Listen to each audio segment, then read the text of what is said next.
यहाँ पे मैंने एक बाउल लिया है। अब बाउल में मैं कोकोनट पाउडर डालूंगी। ये मैंने 1 कप पाउडर लिया है, कोकोनट खोपरे का पाउडर। तो यहाँ पे अब मैं लूंगी पाउडर मिल्क, खुश्क दूध जो होता है ये वो है, वो भी 1 कप लिया है मैंने। तो यहाँ पे अब मैं चीनी पिसी हुई लूंगी, जो पाउडर बनी हुई चीनी है वो मैंने 1 कप लिया है। ज़्यादा नहीं डालूंगी वरना हमारी बर्फी बहुत मीठी हो जाएगी। तो यहाँ पे कुछ खुश्क मेवाजात लिए मैंने।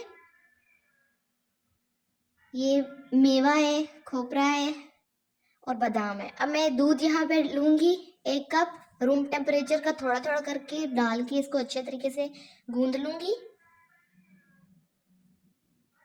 हमने इसका जो डो है ना वो सख्त सा बनाना है। ज़्यादा अगर आप दूध डाल देंगे तो ये बहुत पतला हो जाएगा, फिर हमारी बर्फी बनेगी नहीं। ये इंस्टेंट बर्फी है जो एकदम से बन जाती है। यहाँ पे मैं इसका सख्त सा आटा गूंद लिया। अब मैं इसको चीनी का पाउडर डाल के थोड़ा सा सेट करके रखूंगी फ्रिज में। यहाँ पे मैं इसको एक शेप दे रही हूँ। फिर इसको सेट करने के बाद मैं फ्रिज में रख दूंगी 15 मिनट के लिए।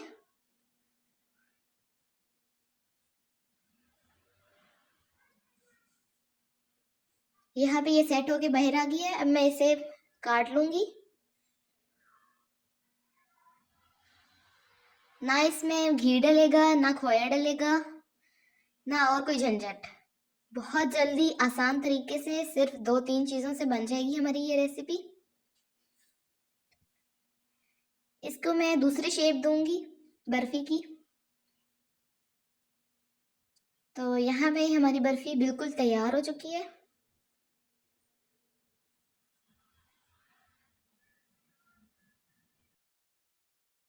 यहाँ पे मैंने इसे रोल किया है, रोल की शेप दी है। ऐसे भी बर्फी जो होती है ना हलवाई के पास, ये वो वाली बर्फी बनाई है, क्योंकि मुझे ऐसी ही बर्फी पसंद है। मुझे दूसरे तकोनी या दूसरे तरीके वाली जो होती है ना डिज़ाइन में, वो मुझे पसंद नहीं है। मुझे इस तरह की अच्छी लगती है। ये देखिए ज़रा, ये कुछ इस तरह से बनेगी। बहुत ही मज़ेदार रेसिपी बनी है, आपने भी ज़रूर ट्राई करना है। थैंक्स, अल्लाह हाफिज़।